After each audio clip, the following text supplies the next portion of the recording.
I feel like as a spiritual person, and even more when you work with grief or death, you should have some part of your life that is very here and now and in the physical world. Imagine yourself under a starry sky, around the warm glow of a sacred fire, where speakers gather to share their wisdom and insights. Creating a sacred space where all are welcome to warm their hands, here are your hosts, Caitlin Stormbreaker, Sarenth Odinson, and Jim Two Snakes, discuss spirituality, mythology, animism, and culture around a virtual sacred fire. Welcome. Welcome. Welcome. Welcome. Welcome. Welcome. Welcome. Won't you join us around Grandfather Fire? Lady Seekin, ever patient, ever kind, you who catches the venom from dripping fangs. Hail Seekin, Holy One, whose blessed burden you bear. Hail to the holder of the bowl of tears, of sorrows. Hail, ever vigilant, ever strong, ever present. Thank you for showing me what grief looks like, what resolve in the face of grief looks like, what devotion in the face of grief looks like. And as I cup my hands and I hold but a little of the venom, of the burning that drips, I feel and I see and I know. I hear, taste, I understand the bitterness, the weeping, the rage. I hear and I feel, and it calls up from deep inside, and I honor it as you do, and I keep holding the bowl. Hail, O Blessed Lady, ever patient, ever vigilant, ever mindful. Thank you for reminding us that we cannot take all those burdens of pain away, that we cannot take all those burdens of grief away, that we cannot take all the burdens of harm and healing away from others. All we can do for ourselves and for others is what you do. Hold the bowl. Hail Seekin. Hail Seekin. Hail Seekin. Still. Welcome, everybody, to another episode of Around Grandfather Fire. You're listening to episode number 118. I'm your host, Jim Two Snakes, joined as always by my good friends and co-hosts, Sarenth Odinson and Caitlin Stormbreaker. How are you both doing tonight? I ask, laughing, knowing that we all three had weeks from hell, but we are. I'm on this side of the dirt. And That's you know what? I'm not in this episode, so you guys get a storm-free episode. Yay! I'm up and around and I'm not crying is the answer, right? I'm up. Well, there was some crying. Maybe That's crying legit. a little.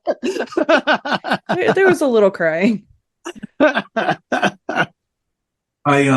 had a day.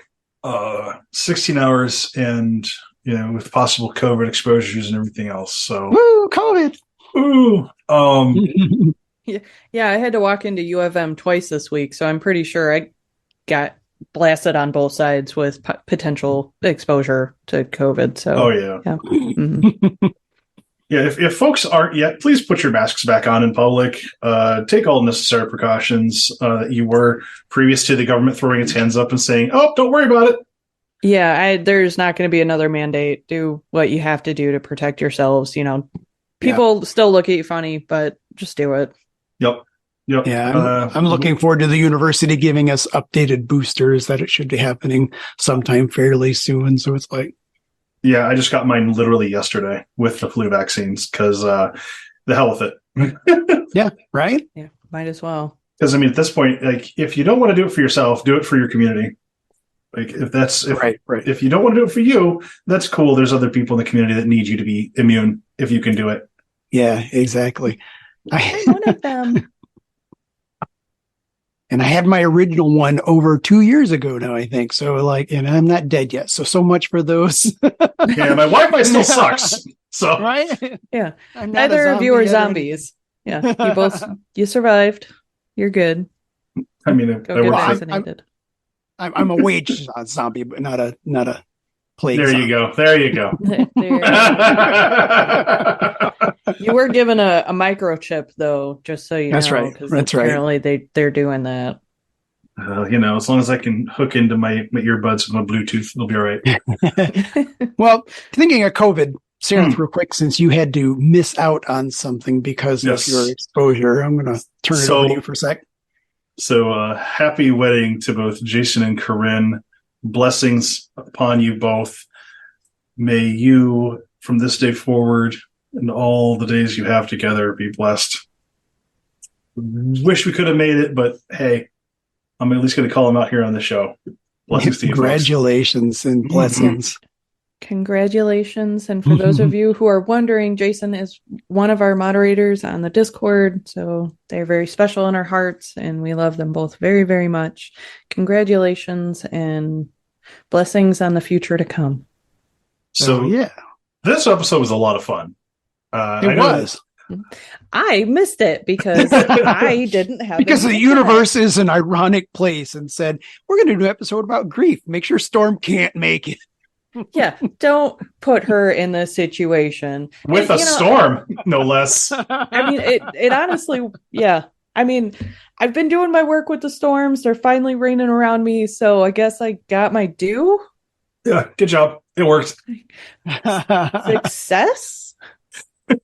What's that old song? Tasks failed successfully. Yes. Right. Yep. Oh, I did it. Question mark? But yeah, I did try to join the episode. You did. To be fair. But I sounded like I was underwater, apparently. You did. It was kind of fun. You were roboting pretty hard. Yeah. Like I said, I actually really enjoyed this episode, as I have for most of the time we've been doing these.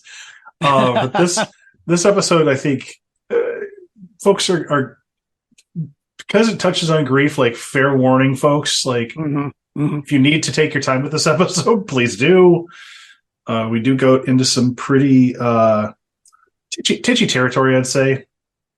I am really excited because this, to me, combined with the last two episodes, we talked about the very physical and real things around death and wills and burials, and then we've gone into other aspects of death work, and now we're coming around to this point on the triangle where we're going to be talking a lot about grief. And so I think these three episodes work together so particularly well, and I'm really excited that we're closing out the last of these three interviews, because I they could almost be taken as a series to me, these last three episodes. Right in time for spoopy season too. Right. That's right. we didn't plan it this way. It just kind of happened. It was a little planned, but not intentionally planned. No. Yeah. I really like how each of the three interviews touches, like you said, on physical aspects of death and the ancestors, and then like the very real spiritual and emotional side of grief. I mean, all of them touch on spirituality, but like this grief episode really brought out a lot. Yeah, exactly. Yeah, it was really nice.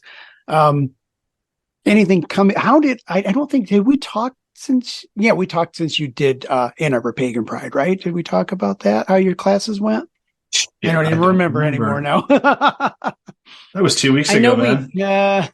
I know we talked about Ann Arbor Pagan Pride. I think I plugged it, but I don't know if I talked about it. So it went really, really well. Like we had about 20 vendors show, I want to say 18, 20 people as far as vendors go.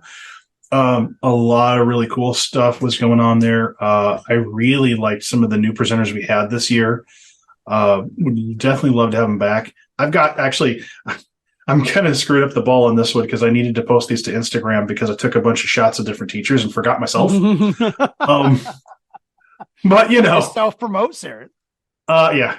So one of the other things that was really nice was the main ritual, which I did this year, was a protection, resolution, and care ritual where the point is everybody puts their magic into it, and then everybody takes their magic and then takes it into the communities that they're particularly a part of.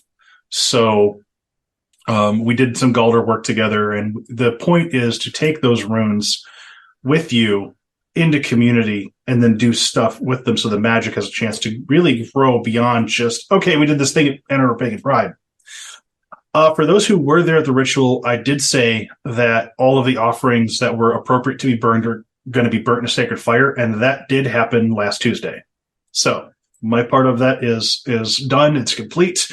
All of the offerings were very well accepted. Went up instantly as soon as they went.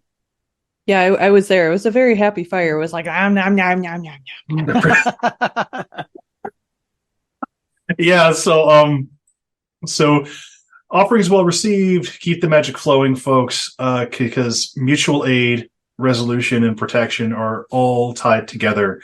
That's, for me, that was what I hope everybody else took away from the ritual too. And Over Pagan Pride went really, really well. I'm always surprised, and I shouldn't be because it's been 8 years of this now, by just how well it does. Yeah. Fucking wild, right? So we've done 8 years as of this year. And we also did, actually, it's not been, I would reckon we've done almost 10 because the 2 years where we weren't able to meet for COVID reasons, we did online. That's true. So, 8-10 years, depending on how you reckon it. I think next year, one of the things, and I forgot to mention this for our planning meeting, but I want to put this out in the ether so that I will hopefully at some point remember this. One of the things I would like us to do is offer some kind of setup where people can digitally join. Attend, yeah. Mm-hmm. Because that was really nice for people who were like, hey, I'd really love to come, but I can't because I'm on the west side of the state. Yep. So it's something that I think for this next year, I'd like to offer hybrid attendance because it just seems nice. Yeah, I would agree. And congratulations to you and all the people on the planning committee too, and the organizers. We do have some people on our Discord and in our Patreon group that have experience with doing online digital rituals. And so I'm sure they might have some input or pointers as well that could get you guys, because I think that would be fantastic because we talk about it in the show and our show goes out a lot further than the boundaries of Ann Arbor, Michigan. So it'd be nice for other people to be able to zoom in or whatever else and see it happening. So, yeah, I mean, and Zoom has been a lifeline since it launched. And I, especially because of the experiences we had with Skype eating interviews. You want to know the biggest irony about Zoom right now? Zoom is one of the companies that's requiring people to go back to the workplace. Isn't that just fucking stupid? Hi, we've made this incredible business model. We're going to ignore it now. We have literally built our business on allowing you to work from home, but we won't let our people do it. Fucking what? Stupid. Just dumb. So what can I say? That really shows that they believe in their company. Right? No shit. Right? Oh my God. Yeah. So before we go completely off the rails, one of the things I wanted to say, but with regard to Zoom, is I really appreciate how we're able to do these interviews because I believe our guest actually came out of Sweden and Switzerland. Excuse me. It's one of those. So Switzerland. And I really just appreciate all the connections we've been able to do with so many different people from so many different places. Yeah. And through the show and through our Discord, because we've got people who are sharing practices and information and in this episode, grief and the grieving process that we would not have access to otherwise. Exactly. And it's just, especially because of how connective and how just human it is, right? Yep. Yeah, I think a big part of it is being able to see each other's faces when we record these. I think that adds so much to it, honestly.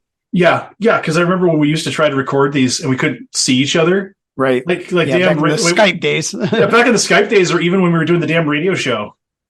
Yeah. Oh my gods, that was so frustrating. Tripping over each other left and right. Well, I mean, we still do, but you know, it's just like we do in real life now, as opposed to. It just has the chance of happening less. Right. Right. Exactly. So yeah, I like I said, I think one of the things that I find really blessed about especially episodes like this, where we're able to bring in folks who do their work based on, in this case, it's grief, but we've also, you know, with Bone Dust Woman, we had her talk about her experiences and working in funerary services, and with her ancestor work. I think one of the great things is that we've been able to take all these in our own experiences and kind of, hey, here's how we worked through, here's what we do. Take what's useful for you. Like, exactly. Because I find one of the things I love about this show, but I also just really appreciate about these episodes, especially lately, has been I'm taking something out of every episode we're doing. Even the one that I wasn't here for with Bone Dust Woman, I was like, ooh, like I found myself nodding along through a lot of that episode, going, oh, this is great. So I'm going to slot this in here. Here, let me make space for this over here. Exactly. Or, oh, look, there's a perfect spot right there. Yep. So. Well, with that, should we turn it over to the interview then? Yeah. All right. So we're going to switch over to our interview now with Maria Marggraf, who called us from Basel, Switzerland, and is an ordained priestess in the Glastonbury Goddess Temple as a Death Priestess, who joined us to talk a lot about grief and shadow work. Enjoy.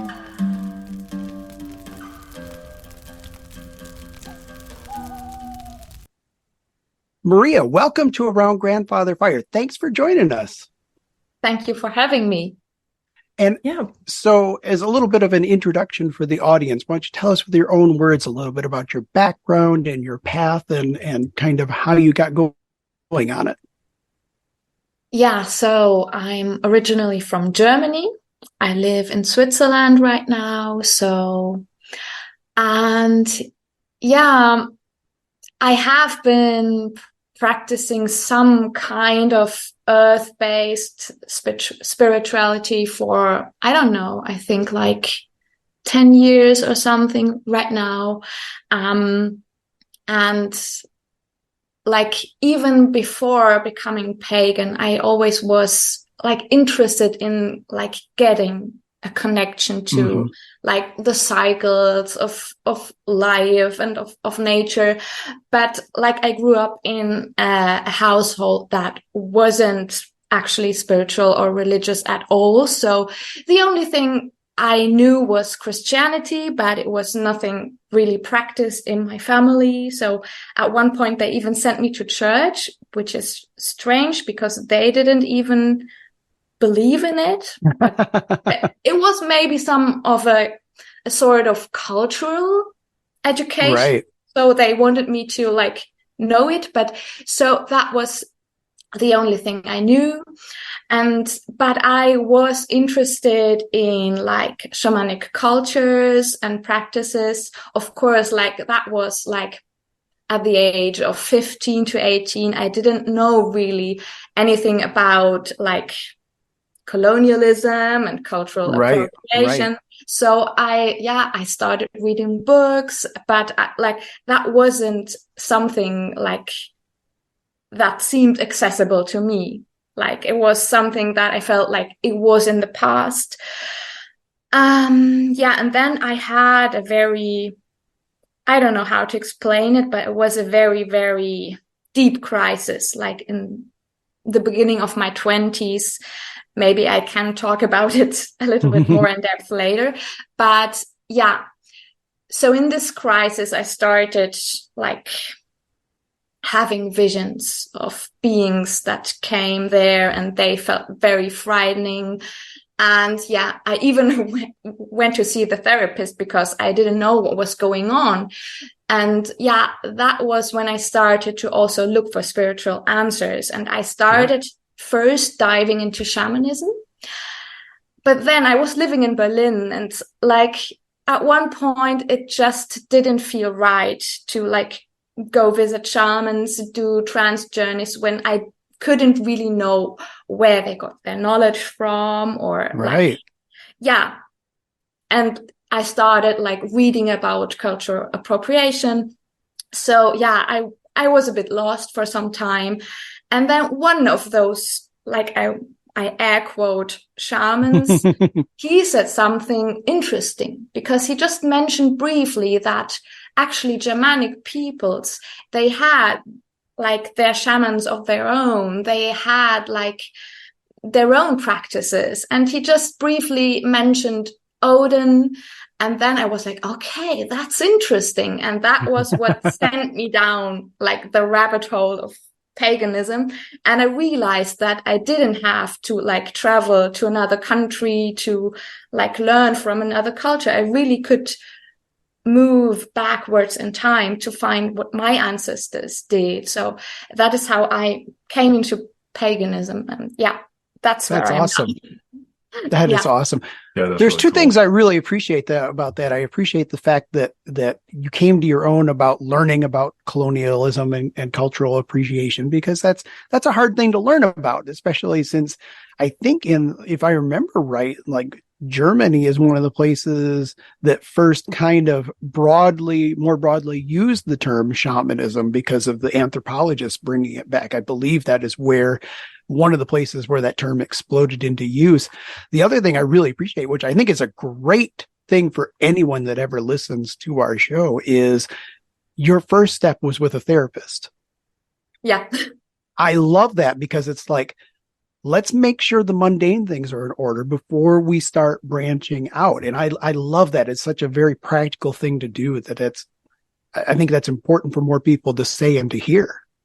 Yeah, I also think so. And even if you are then on your spiritual path, sometimes you still need a therapist, because like it's two different things. And one thing that I don't like, I wish somebody had told me earlier, because like I then started going on trance journeys with these shamans, but nobody told me about shielding and protecting myself. Of course, no. I had some horrible experiences with like, there were already beings visiting me and I didn't know what to do with them. They were frightening and nobody told me what I could do. So I had to learn the hard way how to like protect myself first before doing like any kind of spiritual work. So this is also something I want to make clear. This is important.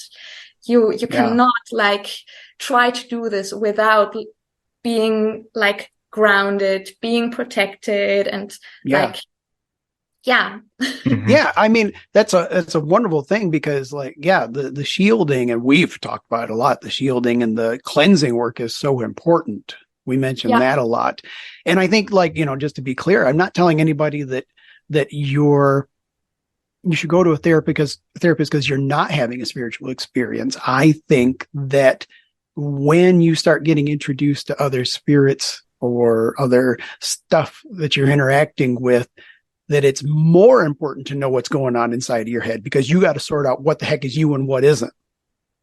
Yeah. Yeah. And oftentimes also those things are interconnected. Exactly. It's not separate, one thing from another. So, if Odin comes along and says, you got some grief to deal with, well, he's not going to help you with that grief. He's just going to tell you to do it. Mm-hmm. It's up to you to figure out how to do it a lot of times. So, and one of the things that those beings like showed me was that I really had to deal with my fear, but they didn't tell me in a nice way. So it's Odin. I'm shocked. Their method was definitely show, not tell. They're like, we're just going to scare the daylights out of you and you'll figure it out. Yeah. And it was for a reason, because like they made me look at things that I didn't want to look at. So they were like really in my face, like, you have to deal with this. So If you don't mind me asking, because you're dealing primarily with an atheist background and mindset, do you think part of the reason that instead of just telling you, they just straight up had to feel like they had to show you, in part because you needed to feel this was real, that you needed to know it was real?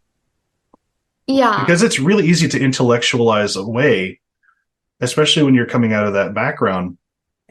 And I say this like because there's a lot of atheist or sort of atheist intersections. When I was coming into ceremonial magic, people would be like, well, if you're having spiritual experiences, that's nice, but just, it's probably just your internal stuff working itself out. There was this poo-pooing, at least my experience of the community back then, of, oh, well, genuinely treating things as separate beings. And there's almost a psychological angle they try to take with it because it's safer that way, right? Yeah, you're in control because it's all inside of you. Yeah, I think you are right, because because of my upbringing, there's still a part of me that is very critical and very intellectual. And there's always like this second guessing. But this kind of experience, this was so different than anything. Like, I have a very vivid imagination. I also write poetry and stuff, but this kind of experience I couldn't control. So, I really felt that this was something completely different. Yeah, you're right, I think. Yeah. I really hasten to point out, like, there's absolutely nothing wrong with maintaining a very skeptical, healthy mindset or an intellectual bend to your practice. I'm about the last person to recommend you take the intellect out of spirit work. But I also understand how trying to intellectualizing it as you're experiencing it can kind of hollow the experience out, right? Yeah. So I think that there's this interesting balance, especially for folks who are like really, and I grew up Catholic with a lot of spiritual experiences. So this is me having talked to other people, more so than my own perspective on the thing. But it's almost like getting to a point where you can shut off the critic for 5 minutes and just experience the thing. It can be really hard. And it sounds like not only did the therapy help you cope with the things that you were going through, but also kind of provided you a way to set some things aside so you could have those experiences. Yeah, I feel like both things really went hand in hand. Like, on the one hand, I had to learn like to cope with certain psychological, mental issues. On the other hand, I had to learn how to deal with those spiritual experiences, and also to like find a way of life that was more like in connection with nature, but also with myself, because I was just not grounded all the time. I was not grounded. So yeah, that was really the starting point. So I really started actually celebrating just the wheel of the year, with really not really including any deities or anything like that, just like celebrating the course of the sun, like during the year, and starting there, because this is something I thought, like, I know this is real. I can start there. So, yeah. Totally sensible and definitely in keeping with ancestors. I mean, you know, you can look up. It's always there. Yeah. I'm actually curious to hear a little bit more about your relationship with Odin and where it went from after you went to, I'm assuming, numerous shamans or practicing spirit workers, to finally have his voice come through somebody else and like just briefly mention that, oh yeah, Odin used to hang out down here for a while too, and probably still does. And then you're like, oh, there it is. That's the one. How did that go afterwards? Like, how did you pursue that lineage? Yeah, actually, like, I was like hanging out there for a long time, because like I discovered like there are like heathens, there are like Celtic pagans, Slavic pagans. So I was like, okay, what am I going to do? Because also like Germany and Switzerland, like they are a melting pot. Like the Celts were there, Germanic peoples were there, Slavic people were there. So it's really like, what am I going to do? Where am I going to look? So I really, I started looking at folklore, and I also started looking at what tiny bits of tradition like was even passed down by my family. So I looked at fairy tales. So there's one goddess. I don't know if you know her in America. She's called Frau Holle. Oh, yes. Yeah, she's a like pretty much Germanic goddess. She has different names in the different like areas of Germany, Switzerland, and Austria. And actually, she has survived as a character in a Grimm's fairy tale. So I could say that there was like an unbroken line of tradition, because my parents told me her story. To them, she's just a character, a fictional character. To me, she has become a goddess again. So right now, I do not work with Odin. I work with like those kind of like goddesses and gods that like I find in the folklore. I also work a lot with Baba Yaga, because my family was from East Germany, hence also the atheism. But they were heavily influenced by Russian culture. So my grandmother told me the tale of Baba Yaga. So yeah, that's where I like got my way into paganism.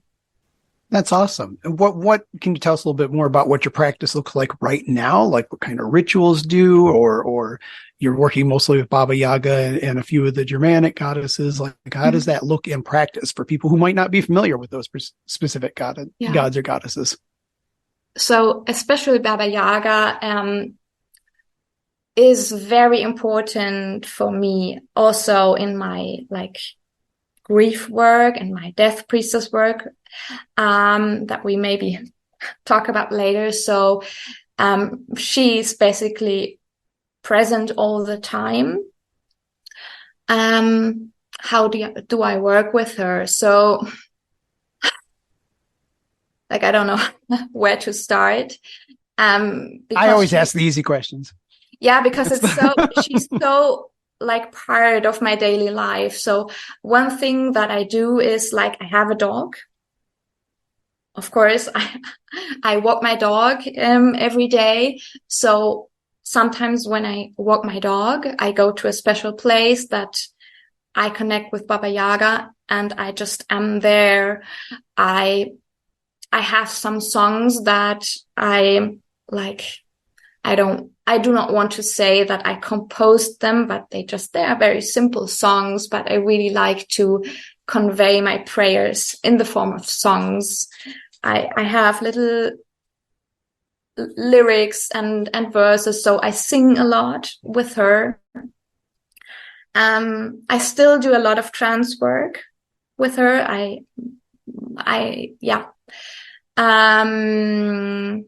And also, right now I work with a very special tarot, which is called Baba Yaga Soup. You might know it. And it helps me to look into different aspects of her. Because to me, she is not only a goddess of death and dying, she's also a goddess of rebirth. To me, she is present in the whole cycle. She's a rough one. She's not like the cuddly kind of motherly goddess. But she can help you to bring things back to life in her very special way. So yeah, I try to find a balance in like, doing my practice, but also like still educating myself. And one thing I also do together with her is my grief circles. I offer grief circles. They are mainly online, where I just like I hold a sacred space for people that just come in to express their grief. Yeah. So I kind of want to Yeah, I kind of want to talk a little bit about the grief work that you do and how it took shape within your practice, how it started, what drew you to it, and how it kind of evolved to where it is today. And then as like a sub question, if it gets remembered at the end well, I'll ask that one in a little bit because I am really curious about the answer to that one. But just talk about your grief work a little bit, and how you got there and what it looks like. Yeah, so grief, first of all, like has been like a very like important part of my life. So I had some very important experiences surrounding the death of my great grandmother first, and then of my grandparents. So and that started it all. So when my great grandmother died, I was like around 15, I think. We were living abroad, and yeah, because of some reasons that I don't remember now, we just couldn't go to the funeral. So we did a little ceremony on our own, but still, like, I felt that there was something missing. So I didn't have the chance at this point to really experience the funeral, to really realize that she was dead, and to have this moment of grief. So, and of course, I'm trying to reconnect, but like every time I try to connect with her, like there's a void, something is missing. And then on the other hand, with my grandparents, I lived with them during the very last years of their life. I was there with them when they started getting ill, and I was with them when they died. And especially like when my grandfather died, I was there at his bed with my grandma. And I can't explain, but in this moment, I just intuitively knew what I had to do. It was just, I'm getting goosebumps because it was just something like I felt that it was stored in my DNA. There was something there. I just knew what to do, and it felt all very natural to me, like a kind of birth in reverse. Although, of course, that was not a traumatic death. Like, he was ready to go. I have to say this. There are different kinds of deaths, but he really went in a peaceful way. And yeah. And like in this whole process, I realized that I was not afraid of death. And I didn't feel that it was a taboo for me. So I organized the funeral. I did everything because other members of my family, they had a hard time even talking about it. So that was when I realized that maybe there was something I could pass on to other people because it felt just natural to me. So, and I realized that it is so important that we start like talking about grief again. I mean, we have started talking about death, but grief as an emotion and as a condition, it doesn't seem to fit in our Western culture, which is like really focused on youth and on progress and on being active. And like when you're grieving, maybe you're not active, you're not productive, you're vulnerable, and it's okay. So yeah, that is really how it started all. And that is how I came to this Death Priestess training that I did in Glastonbury in the Goddess Temple, because I wanted to, what I already knew intuitively, I just wanted to really learn, like how to be there for people. Yeah. How to hold space. Yeah, I would like to say that the reason why grief doesn't fit, at least for me, within the Western society, and it should be paid attention to, it should be cared for in the same way that we care for others, is because grief is messy, and it's not the same for everybody. You know, the way you grieve is different than the way I will, or the way Sarenth will, or the way Jim will.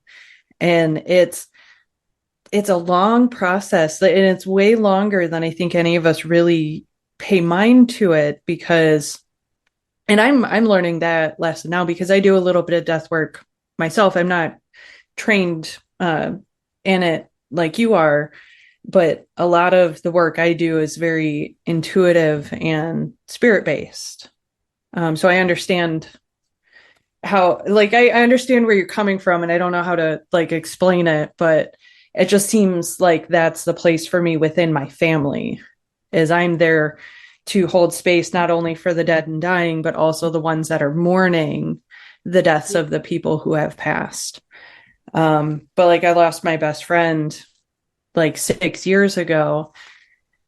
And while I can talk about her now, I still have moments where a certain smell or the shape of someone's smile, a stranger on the street walking past me, or a song, and that grief will still wash over me with the same intensity as I had it when I lost her.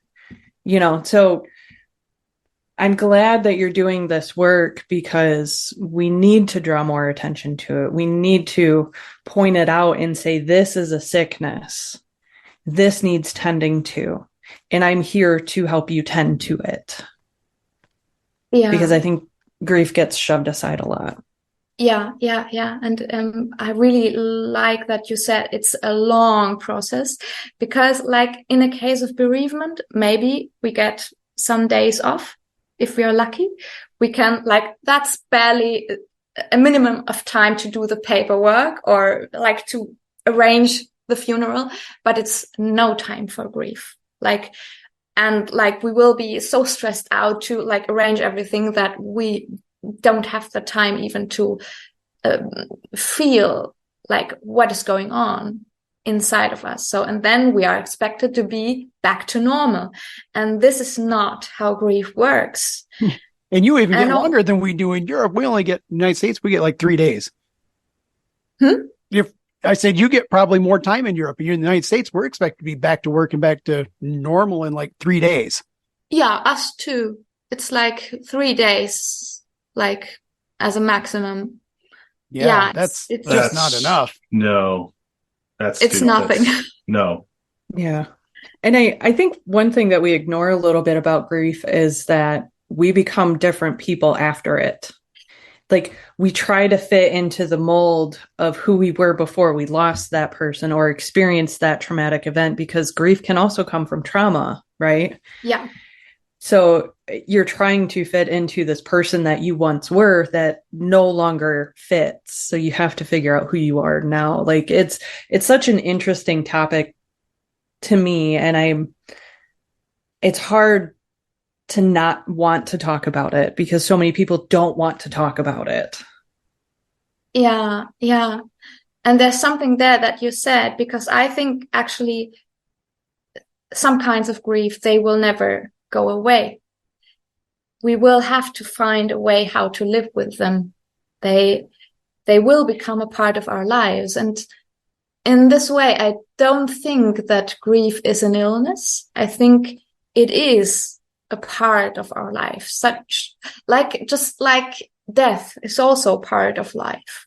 We don't like to think about it, but it's a part of it. And so it can become an illness if we try to just put it aside and to be like who we were before.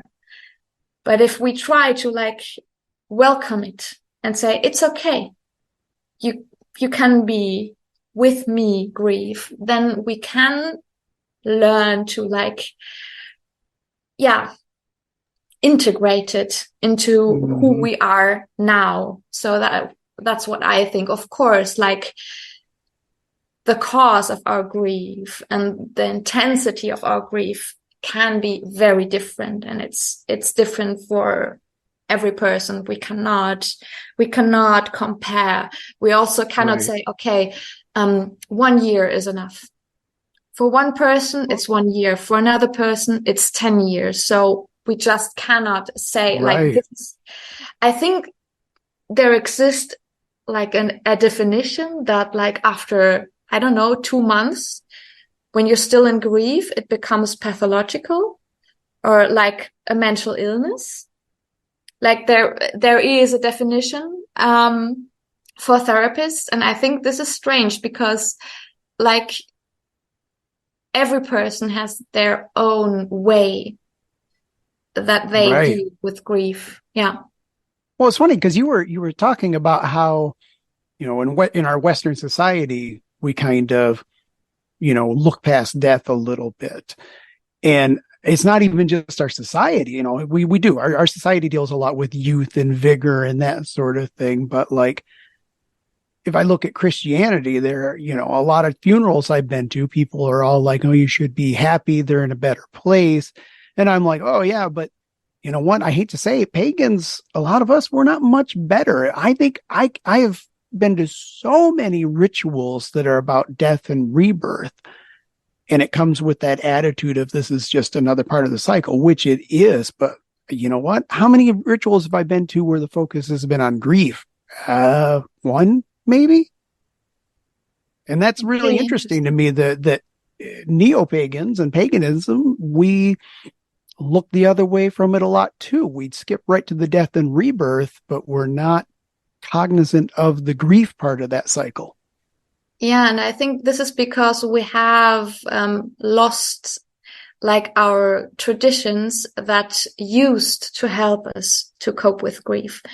And this is why I also feel that grief is messy, because like we have a lot of opportunities and places to celebrate together in community, but we have no spaces to come together and grieve. And I think we should have this because this is part of human experience. So one thing that I think for me, this was the most important thing that I learned in the Death Priestess training was when they introduced me into keening. So for those of you that don't know it, keening is an ancient Celtic form of lament, actually, that was practiced in Scotland and Ireland.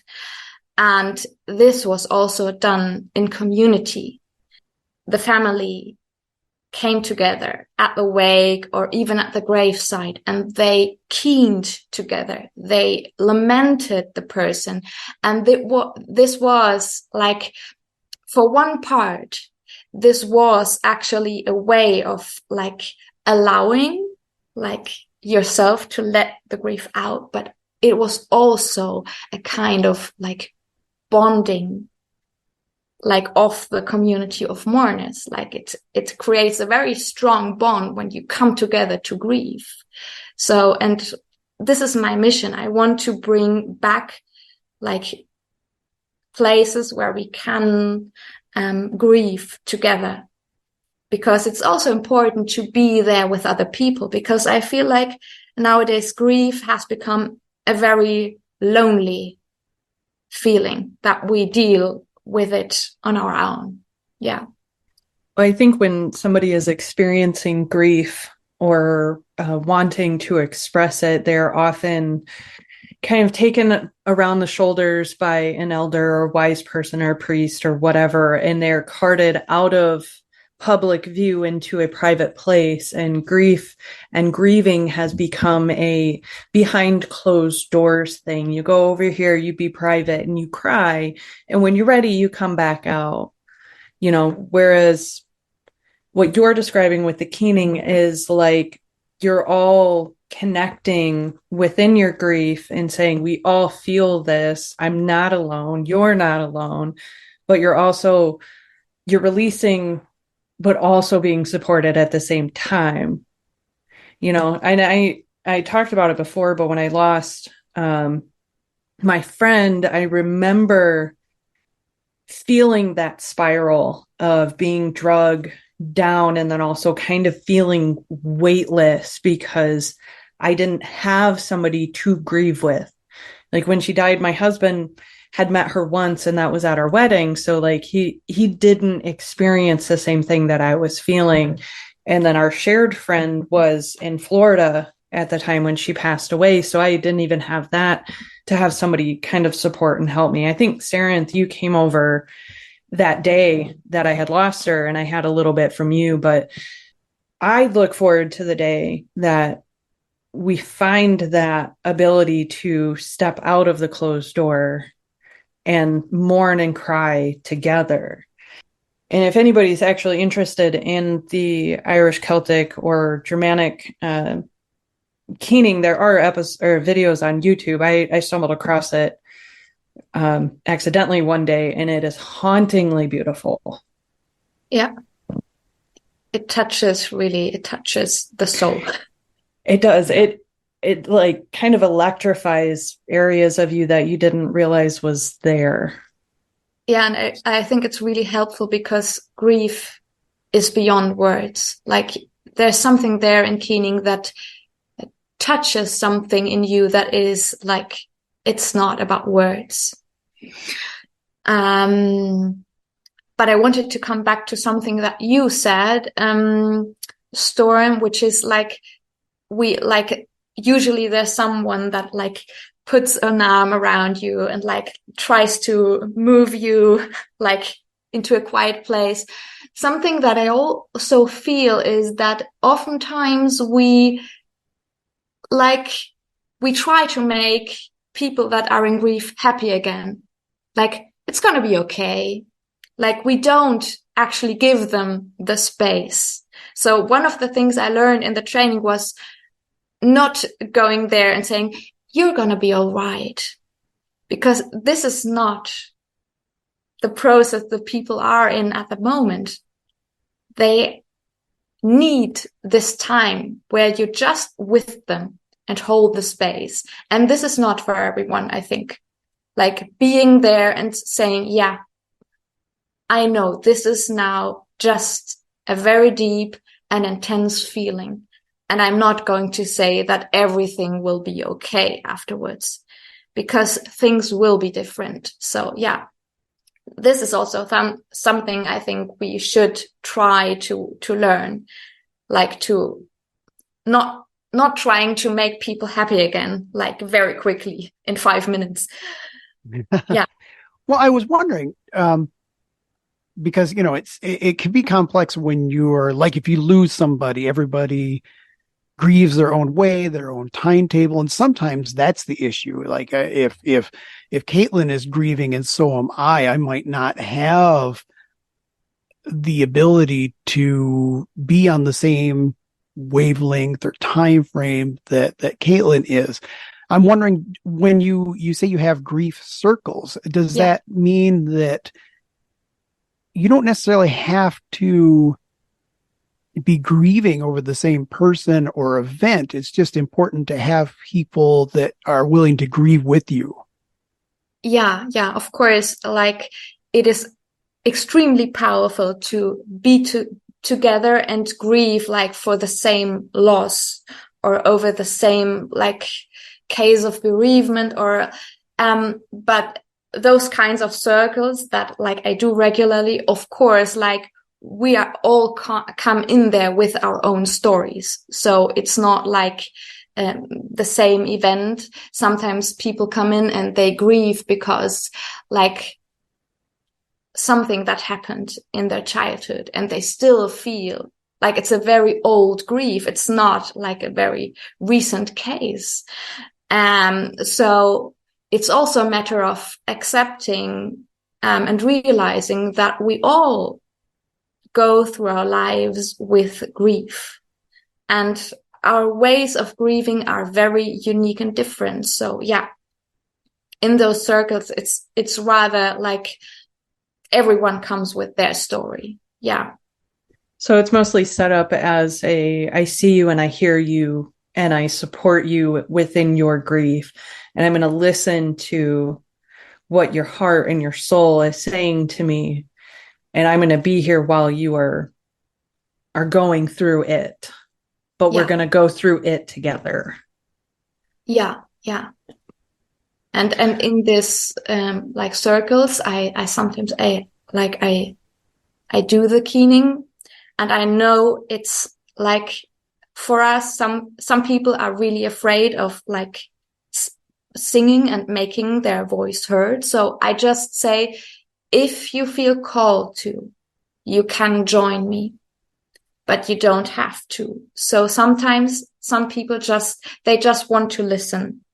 They don't want to join me. Some people do. So I leave it open to them, because I know this is not like a custom that we are used to.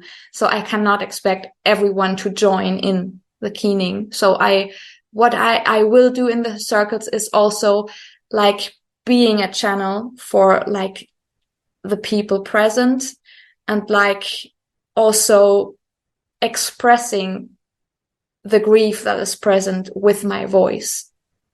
Yeah. Sounds really beautiful. Do you like create sacred space? Do you call directions? What does the process kind of look like? Yeah, I always create a sacred space. Like I call the directions. Sometimes it depends. Like I invoke Baba Yaga, so she's very present with me. Sometimes I invoke the ancestors, our ancestors. So it really depends also on the people and the occasions.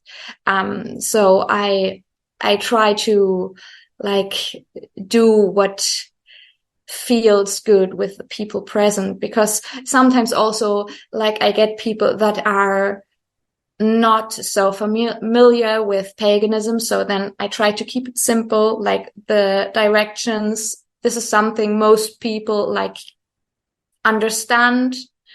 And yeah, so I always create a circle.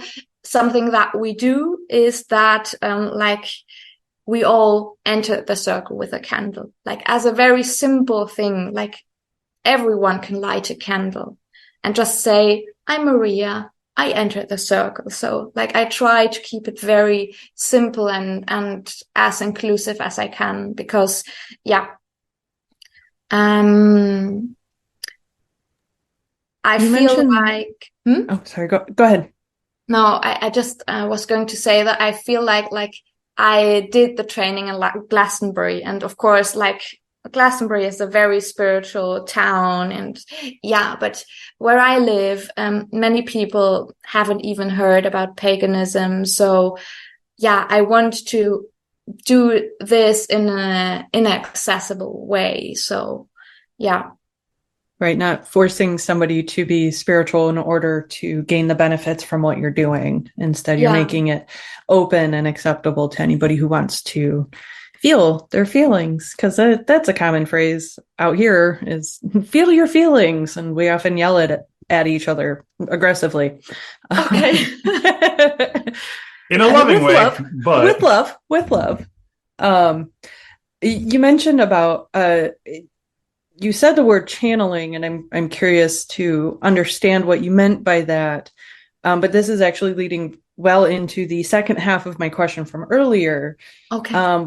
While everyone is working through the grief, releasing that energy, or kind of putting it out there, do you do any sort of redirecting, like down into Mother Earth, to be reprocessed, refined, maybe smoothed and brought back to them so it might be easier to hold? Or do you guide the grief in a way to make it easier for the people? Do you do like any kind of energy work, or is it more simplistic than that? Is it just like a gathering of people who sit in and talk about their grief and kind of process together?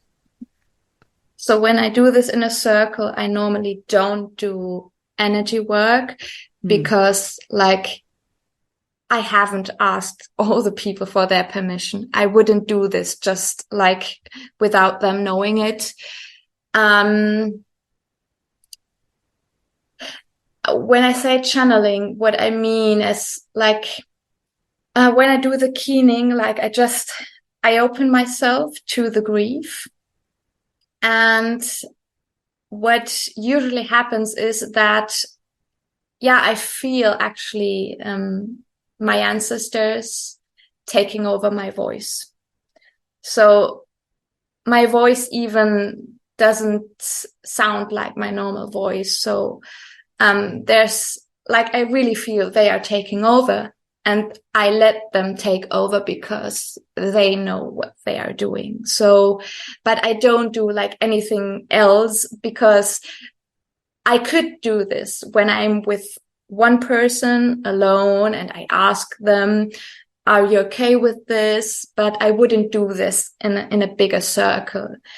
I feel in a circle, like my job is to hold the space for the people, to make it safe, but I won't like try to do anything else. But what I have experienced, that with the keening, what usually happens is that when it ends, like it comes to a natural end, and then like everybody feels more peaceful. This is like kind of a natural process. Like I don't have to do anything in particular, but it just like, it leads to like everybody being more peaceful. Yeah. That's a really good answer to that question. I'm grateful to hear that you always ask consent before working with somebody else's energy. That's, yeah. I was curious to know how the grief circles worked, I guess, on more of a metaphysical level. But yeah, I love it. I love what you do. I think it's amazing. Yeah, it's also very important to make clear that I'm not there to save anybody. I'm not there to rescue people. And I'm also not a therapist. So that's very important, like, because I feel like if you deal with people in grief, this can be a natural instinct, like I'm going to help you, but that's not my job. I'm there to hold space. And yeah, like a big part of my training was actually to learn how to be there and just listen, because this is the most important part. It's not like being there and doing so many things. You are there and listen and hold the space, which is actually not as easy and simple as it sounds. Yeah. No, it's not. No. When do most people come to you? Like, do you do help with the psychopomp aspect of helping spirits cross over as well? Are they coming to you after someone has passed and they're seeking help with grief? Like, when and where do most people come to you? So right now I have decided to just work with grief right now. I don't want to do the psychopumping, because like, of course, in the training, like we went through all the phases, like with the dying and the dead and everything, but it felt very overwhelming, like to do everything. So I work with people that like, that come to me when they like have some issue with grief. Sometimes it isn't even like very recent. Sometimes it's really like a longer process, because oftentimes when they are like in the moment that they lose someone, they don't even think about like working with their grief or anything. So like what often happens is that they come to me like years later, but it's okay. Yeah. Yep. That makes sense. And I don't fault you for that either. I mean, we often talk about the fact that it is nice. One aspect of spirituality, of the pagan community growing like it is that we now have the opportunity to have people who are spiritual specialists. So, if your specialty is grief, that's actually a very strong and wise thing to say. No, this is my area of specialty. There are other people that are specialists in the other area. We don't have to be everything to everybody. Yeah. That's something that's really cool. It's coming out of having a little bit larger community than we used to have. Yeah. I mean, so, I'm not. Oh, I was just going to say, in being a Death Priestess, you were talking about grief being kind of your speciality. I am curious though, if you have is there any work that you do with the dead? And I'm also curious because we have, and I I haven't done the research on this in the beliefs worldwide, because I know certain cultures have it and other cultures don't. But do you have something akin to what we call restless dead? The dead that have died in a traumatic accident or through abuse, or like obviously the countries over there has also experienced, eons of war and terror and death like that. Do you ever encounter spirits like that? And then what is your process if you do, if you have one? So apart from my ancestors, I do a lot of work with my ancestors. I do this kind of work only occasionally. Of course, we have those very huge cemeteries with all the people that died during the war, like with all the soldiers and children and family, and you can walk down them and you see like this person was only 5 years old, this person was only 20 years old. So but I don't do it on a regular basis. Also, because now I live in Switzerland. When I was in Germany, it was a bit different. I'm just there. And sometimes I'm just there present. And sometimes like I feel like a relief coming up from the tombstones. And one thing that I did, I think that was last year at Samhain, I did a very small ritual for the forgotten dead, the people that died without anybody knowing, because they also exist. People that they lived on their own, and then like there's just a public funeral. And I just did a small ritual. So, but I only do this occasionally. It's not like the core of my work, but yeah, this is maybe something that I want to get into more, like when I have the time and capacity. Because I don't know, grief is such a huge thing. Yeah. It is. I was actually kind of wondering, do you offer the grief circles like virtually anything as well, or just only in physical space? I mainly offer them virtually, actually, because excellent. Because the community I got into, like I got to know this people during the pandemic, so we are pretty much scattered all over Germany and Switzerland. So we don't get a chance to meet so often. So I do a lot of work digitally. That's an amazing resource then for those people. That's amazing. Yeah, but I really want to do more in person, because sure. I feel that the body is so important and such a vital part when we're dealing with intense emotions. So, but yeah, it's a matter of like getting to know the people, and like even more in the small town where I live, like the spiritual community is so small. So that you have to find your people that are even interested in this kind of thing. So sure. Yeah. That's where the internet becomes a very beautiful thing, because without it, we wouldn't be able to talk to you. Yeah. And I'm so glad to have this opportunity.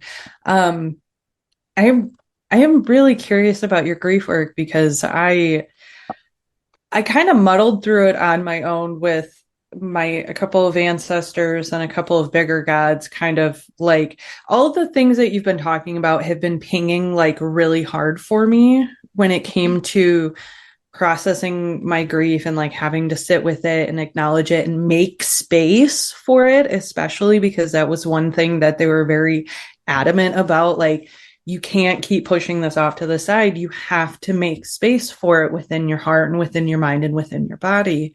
And when I finally got the courage to go talk to my yoga therapist, who has taught me yoga for like 10 years now, but she's wonderful. She taught me that big emotions, whether it's anger or grief or sadness or whatever sits within the body, and to kind of sometimes if it gets stuck, you have to move the body to get it kind of flowing so that you can better feel it and process it. Do you have sort of a physical practice within the grief circles that you do to kind of get these emotions going and flowing, or is it more just through the expression of the voice? Yeah, well, as we are mostly online, so it's a bit difficult to include movement. So like I focus on the voice very much. But actually, like when you do the keening, it's a very physical experience. It's not like I'm singing up here. So like it's really down in the body, and like you also start moving. Of course, I feel like that something like yoga or going outside, going for a walk can be like a very good addition to this practice. But it's something that I like, it's very difficult to do in this kind of circles. But yeah, I really do hear you that, yeah, it sits in the body, as often also trauma sits in different parts of the body, and it helps to move and to become like very flexible and like, yeah. But what I also want, Oh no, go ahead. What I also wanted to say is that like, I always try to find like very individual ways in which people can express or deal with their grief. Like some people like to make paintings, to talk about the person. So it can be very like different with people. So I really try not to be there and say, okay, it's always keening or movement or the circle. Sometimes something else will be much more helpful. So I try to be open to what really people bring and want to do. How do you... Go ahead. No, go ahead. In the midst of all of this, how do you keep your balance in the midst of your work with people and their grief, in unleashing some very powerful emotions? How do you maintain balance in your life, both before, during, and after one of these sessions? Yeah, that's a very good question, Sarah, actually. Because, yeah, this is a challenge. I mean, one thing is, this is not the only thing I do in my life. And good. I don't think it would be good, like, to do this all day long. Like, I have a day job, I have my dog, I have my family. Like, this is not everything in my life. And this is also, I think, very important to be there as a person that, like, grief does not define my whole life. And then I just have to, like, keep saying, like, grounding, do your grounding. I really like this putting down the roots into the earth. It's very simple, but it helps a lot. Afterwards, eat something, do something different. If there's something that, like, I feel like got stuck with me, maybe like I do a little reflection or a meditation, like to work through it on my own, because it can happen, because I am a human being. And my dog helps a lot, because pets, animals, they just know what to do. And to be there present with you. So when I walk my dog, like, this helps a lot. And I feel like, as a spiritual person, and even more when you work with grief or death, you should have some part of your life that is very here and now and in the physical world. So my dog is this part for me. He does this part, like, bringing me back. So if you don't mind me asking a somewhat personal question, I've been getting a lot of this entire conversation. I've been getting a lot of flash traffic. Do you have an active, ongoing ancestor practice? And if so, what does that look like for somebody that does a lot of grief work? What an ancestor? Do you have an ancestor practice? Like, do you do ancestor veneration and work? And if so, how does that look like when you're doing so much grief work? Yeah. Yeah, I have an ancestor practice. Of course, having gone like through the whole dying process with my grandparents, has created a very, very strong bond with them. So I feel like this bond is forever now. It's very special. So, I talk to them all the time. Like right now I feel them here behind me. So, yeah, they are really part of my spiritual practice. Actually, my whole like pagan path started with the ancestors because I knew that they are there. So I pray to them. I ask them for support, and they are really my line of support also. And then on the other hand, and this refers back to the beings that I talked about at the beginning of the podcast, because I found out that they are actually connected to my ancestry, my ancestor lineage. I also, because now I've got to know those beings, I do a lot of healing for my ancestors and myself now, because I will become an ancestor at one point in time. So I do, like, they are there for support, but I also am there for them, like to resolve some issues that they had carried on for some generations. So, yeah. Yeah, I think that being that ancestral voice is a really big part of the grief cycle that I think sometimes can be ignored, especially when people are like, well, we're just going to squelch this and we're going to pretend like everything's okay and everything's normal. Are there grief practices that you recommend to people where they've lost a really close loved one, or not even necessarily a close loved one, but just somebody that affected them? Are there grief practices that you recommend in an ongoing way? Because the meetings are one thing, but then they've got to live the rest of their life. How do you recommend people carry the grief work that they need to do into their everyday? So there's really not one fit for all. There's not like one thing that I can say, you can just do this. So like, I try to find things that are meaningful to them.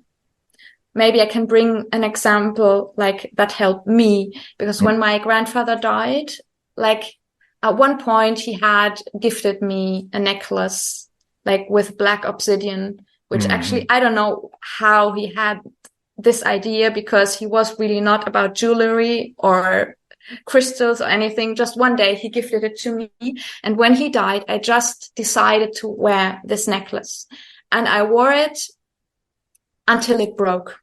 And then I just knew, okay, my grief is done. So something very simple like this can help you. This was meaningful for me. It was also very meaningful because I felt him with me. Mm-hmm. For some people, it might be like having their photographs or like journaling. So it's really, I try to listen to their stories, and then I find out what can be meaningful for them. That's awesome. The reason I ask is because, especially in American culture, and I'm sure this is probably in German and Swiss culture as well, a lot of the cultural cachet of grief itself is gone. So we don't have, okay, put away the photographs. cover things up with a black veil or something. In my own case, I try to keep ancestor stuff from our newly dead ancestors off the ancestor altar for a solid year. We have, because we don't have these grieving processes baked into the culture, we're having to redo or revive or invent new ways of instilling grief in a way that's healthy. Yeah. Because what I think you're seeing with your work, just listening to you over the last hour or so, has been a lot of explosive, unhealthy grief, because we don't give people small release valves for the day. We don't even give them it's the 3 days and get back to work. And if you don't have your life together because, you just lost your parents or you lost a really close grandparent, well, that's nice. But, the factory still needs to run. The office still needs to get taken care of. And there's just this real lack in our cultures of, this is a process, even a bare bones map, which is why some of the questions that I'm asking now are coming up, because, we, in our culture, our overcultures don't even have a really good map for processing, let alone release valves or any of the other work. A grief cheat sheet would be really helpful, right? Mm-hmm. Yeah. And I don't think it needs to be prescriptive, to just, people don't even know where to start. Yeah, that's true. And I really like what they did. I don't know if they did it over there in America, but there used to be a year of grief. I mean, we talked about that. Actually, you cannot say it's a year or whatever, but people at one point in time, they knew that it takes some time. For a year, you wore black. It's also to show I am in a different condition. So yeah, you're right. We have to reinvent, and that is what I'm trying to do, to invent practices that are useful and helpful to the person. Because we don't have this cultural framework that we can lean onto, which would be very helpful, because in this moment, actually, we are not the most creative people that start to invent new practices and rituals. It would be helpful to have this.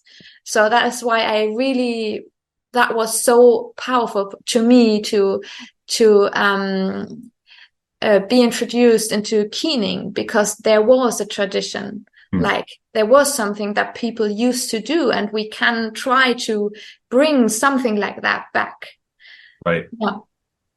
It's something that pops up in heathen circles, spirit worker circles. I think in a lot of just general pagan and magical circles, of we have no models for, pick a topic, who does.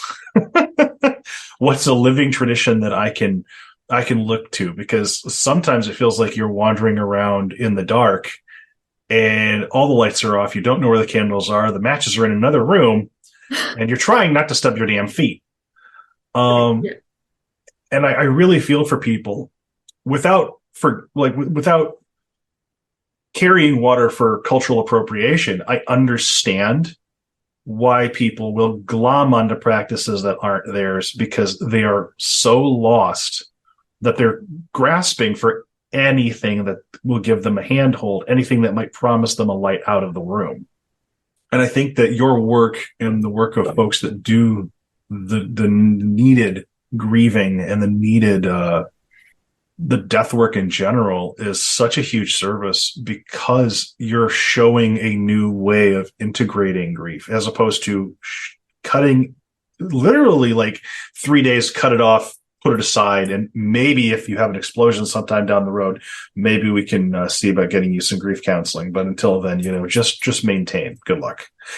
Yeah, that doesn't work so good. No. Yeah, it's like a ticking time bomb, because you just send those people off to work, and then 1 year later they might have a breakdown, they might develop a depression, and we could have dealt with this earlier, before this all became so difficult for the person, but we don't do. It's unnecessary traumatizing.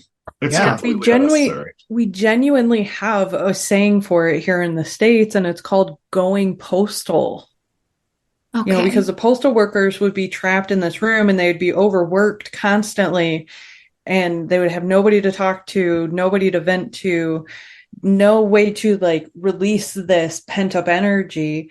And then one day they just go crazy and like throw stuff all over the room and possibly hurt somebody because they're so like all these emotions are pushed down, and then they just leave and vanish into the ether. And so it's like, we got to put some color and some life. And there was something I wanted to touch on, and the topic has now passed, but I really feel the need to go back to it. And it was a question that Sarenth had asked about, is there something that people can do outside of the grief circles? And you had mentioned the necklace that your grandfather gave you, and trying to find little things that people can do that as like kind of a touchstone for them. And I just wanted to say that if you are a person who is going through grief and the 3 days was not enough, because let's face it, it never is, look outside of the box, because your touchstone, your obsidian necklace, your sterling silver earring that I still wear to this day, that has kind of become like a fidget spinner for me, it may not be exactly what you think it is.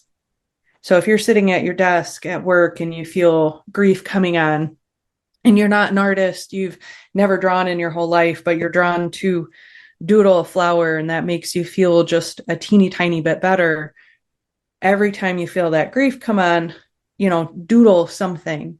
Doodle a happy little pig, or a sun with sunglasses, because that makes no sense, but we drew them all the time as kids.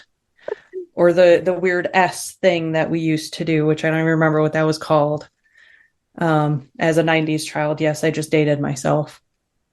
But whatever this touchstone is for you, it doesn't have to be something big. It doesn't have to be journaling. It doesn't have to be listening to music.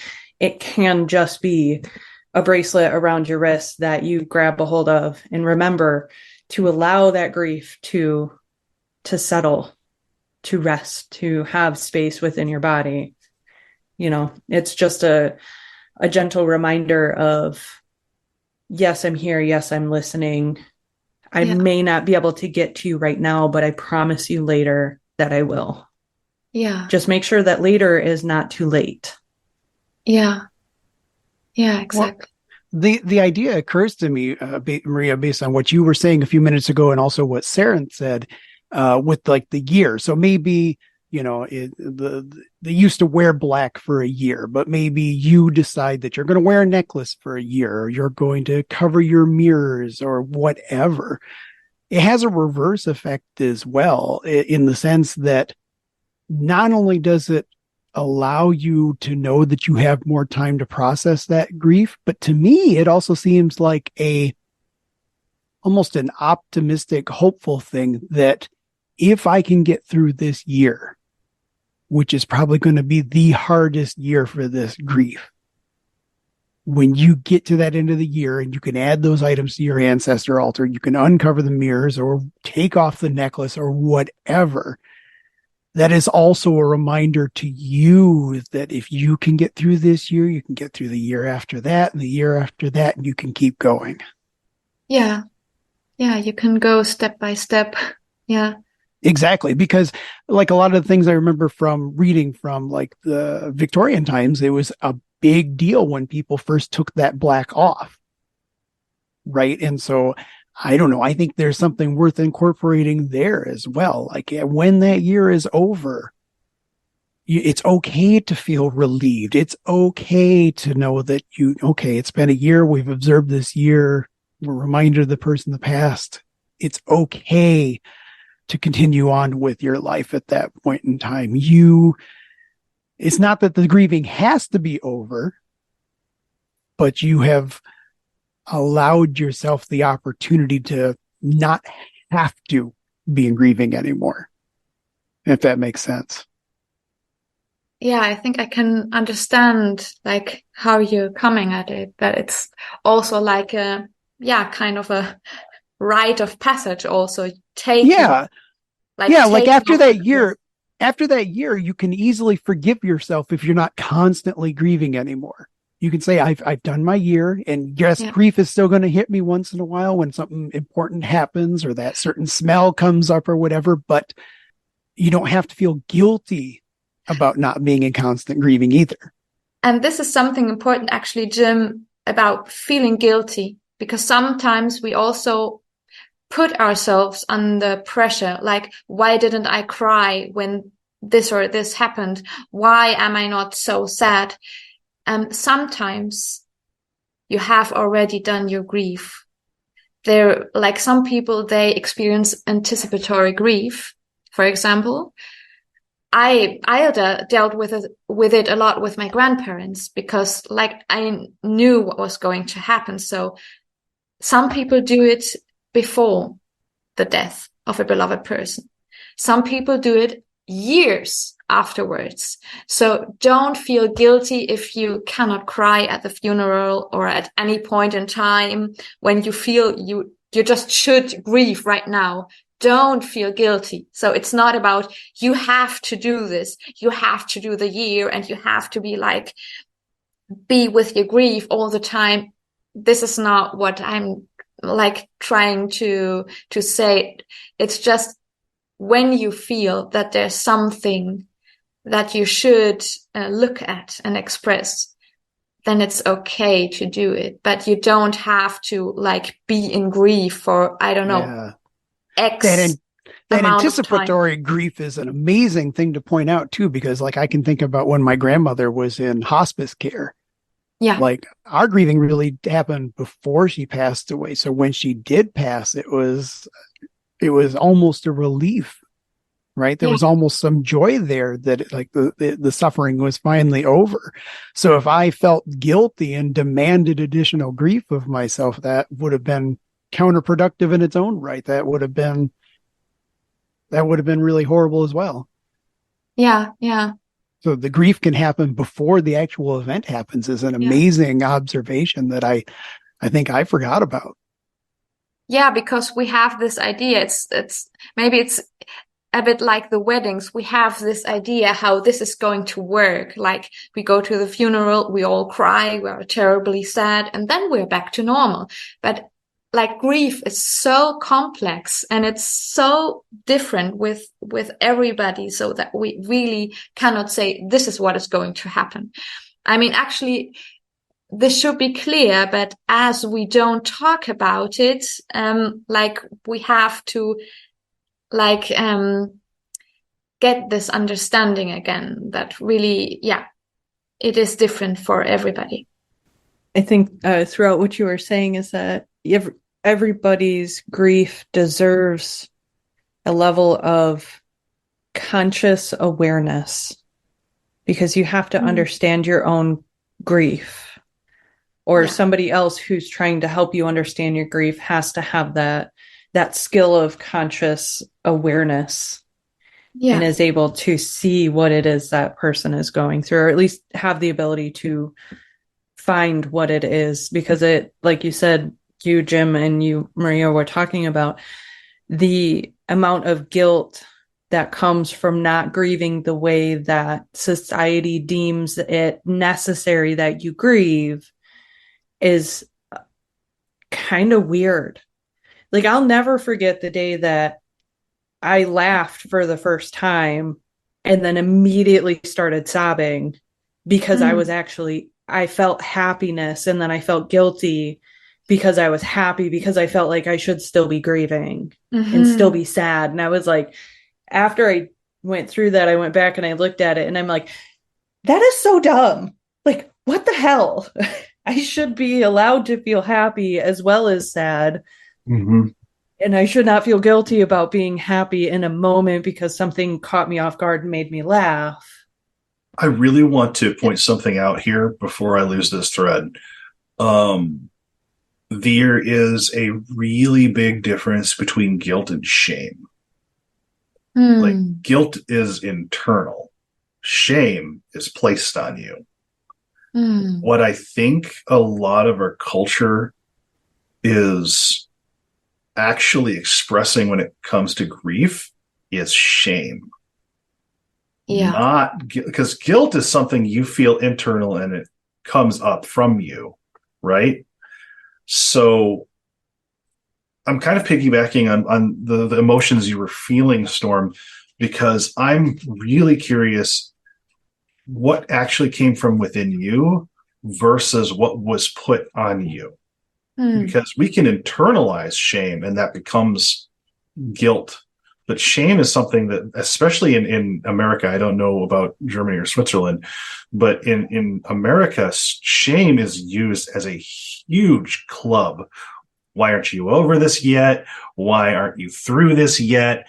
Why are you still grieving? Why aren't you honoring them? Da da da da da da da. Why aren't you living your best life? We use shame all the time. It's in our advertising. It's in our interpersonal conversations. It's in our parasocial relationships. It's all over the place because it hits that certain chemical cocktail and pushes us to do actions. And I think that, coming out of the Catholic Church, guilt is a really hard button to press too much because you'll burn it out, right? But there are certain things where if you're enculturated in a certain way, there are certain things that until you break the mindset, you're going to keep feeling guilt. Mm-hmm. Whereas people will put stuff on you.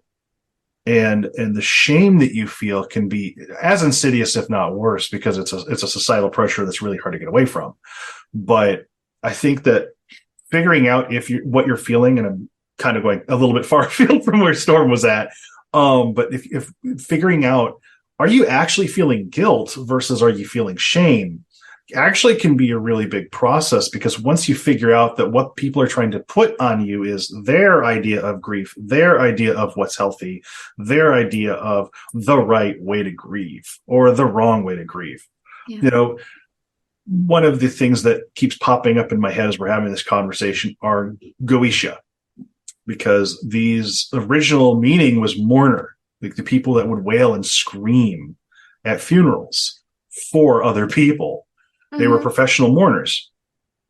And we don't really have any kinds of release mechanisms for society at this point, aside from occasionally having these memorials. But something that was really insidious for, in my view anyway, for like the 9/11 memorials that you saw for like the first 10, 15 years after 9/11, all they were was reopening the wounds. There was no processing of emotion. There was no processing of anything. It was just patriotism, rah, rah, rah, rip the Band-Aid off. Oh my God, we're still bleeding. It was a re-traumatization. Because the wounds were intended to. They just let the wounds there and then, oh my God, we're still bleeding, because they didn't do the actual grief work, I think. Mm-hmm. Well, you didn't go to the surgeon to get surgery, to get stitches, to fix the wound and get the antibiotics and put the correct clean bandages on, No, we just rubbed some dirt in it, slapped a Band-Aid on it and went, no, we're good. Even though our arm is like dangling away from our body. But as a comment to what you were saying, Saren, for me, and I really can only speak for myself and my own grief. Right. In that moment that I was talking about when I laughed and then immediately started crying, that was guilt. Okay. But what I think needs to be understood is the difference between the time frame of how long that emotion is felt. Guilt can often turn into shame. But shame doesn't really go back to guilt. Like, it oftentimes starts as guilt and then goes into shame. So when shame came up for me was later on, when I processed that moment, was when I said, why did I react that way? Why did I get mad at myself or get upset because I laughed and had fun? That's where shame came in. But the guilt was immediate and visceral and sharp, and I felt it and it went away. And then later on is when the shame came in.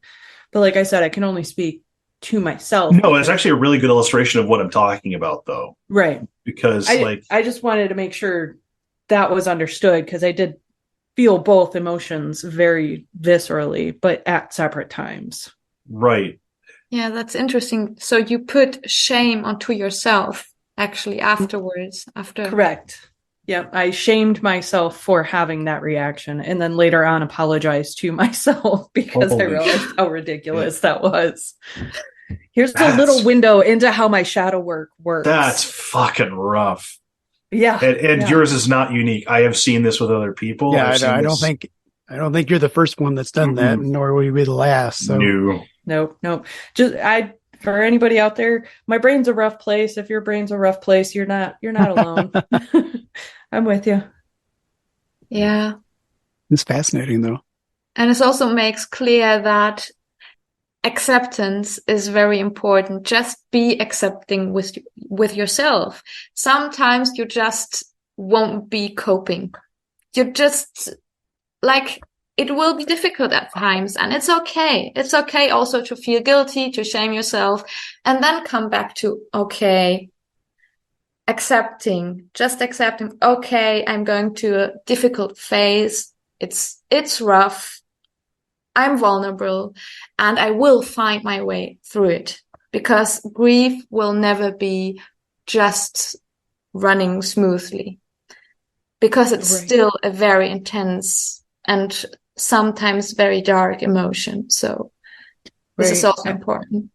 Absolutely. And if you can't accept those feelings, you can at least surrender to them, allow them to just be whatever the hell they're going to be, because the real reality that took me a long time, and I have to keep regrasping this one over and over again, is that we are not our feelings. Our feelings are a reaction to something that happened outside of us, and they're trying to teach us something.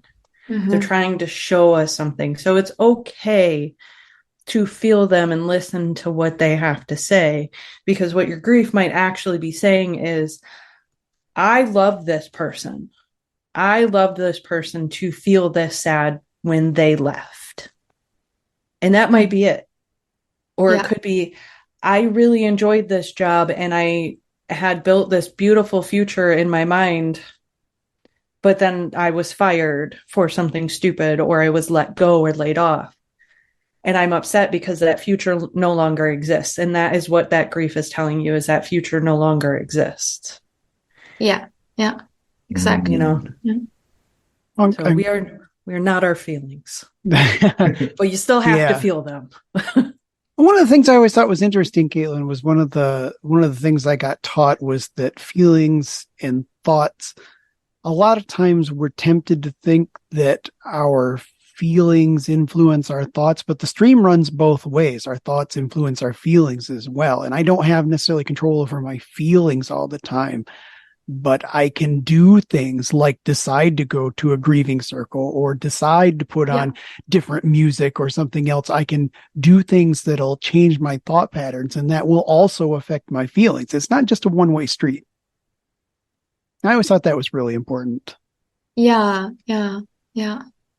So I'm noodling on something because in many heathens' map of the soul matrix, or the solar system, or whatever words you want to use, Mother or Mode, Old Norse is Mother, Old English is Mode.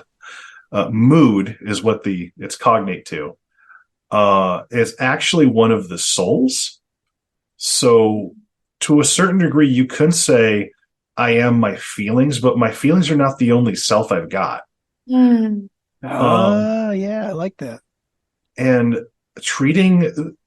so one of the things that really came forward when I was doing the work through volume 1 and 2 of Heathen Soul Lore by Winifred Hodge Rose was intentionally treating each soul as its own soul. In other words, treating it as its own person that is in your constellation of souls, or if you think of yourself as Yggdrasil, as the world tree, these are the souls that kind of hang off or hang with you.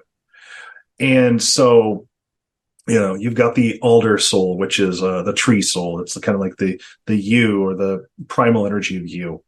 You've got Mother, or Mod is your emotional state. It is your courage, your bravery. It's your grief. It really reacts to strong emotions in the way that Rose talks about it in her books. And that has been my experience as well, but it also contains a lot of subtleties to it too. I was trancing out really hard in the beginning of this interview. And I think part of why was because what grief brings in is a very heavy amount of work from this particular soul. Mm. And what is the expression of this soul can be felt in, like Soren was saying, in very visceral ways, but it also can be felt through other souls. When you're grieving and you're crying and you're taking these really deep heaving breaths, your ond is contributing to your mother working through what you're feeling and how you're feeling it. When you come to a place of rest and peace, your hum, or your second skin, is breathing with your mother, with the emotions. People can sometimes walk into a room and they're feeling the grief because your mother is expressing it through and with, in a kind of collective keening or collective grieving process. Mm-hmm. So even in our own souls, in this idea as a heathen, you're not really alone, because your other souls are with you. And your other souls are part of your support system, your munir, your memories that are fueling the grief if it crops up, is trying to help your mother not be stuck. Your huger, which it sometimes translates to heart, or to the thoughts and ways that we act in the world, was often said to live in the heart. And so it is like the expression through that soul, by allowing grief as it hits, as it comes, as it slowly works its way through, if that's how it works for you. Instead of having a dysfunctional relationship with your souls, allowing grief its place brings health and well-being to your other souls as well. Mm-hmm. And I think that from what I've been hearing you say, you can actually see this process as people give themselves permission to fully, not just, I'm just going to, I'm going to bottle this up until I hit my grief session. When they actually start living through their grief is when you're seeing a lot of this healing process working through them. Yeah, exactly. Yeah.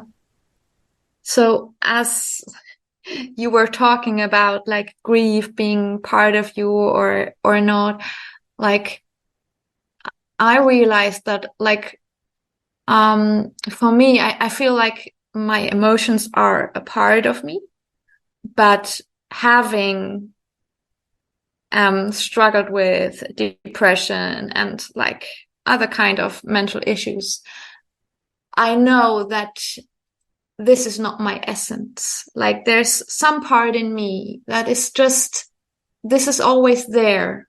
Sometimes I might not be able to feel or see it because my desperation is so big that I just cannot see it, but it's always there.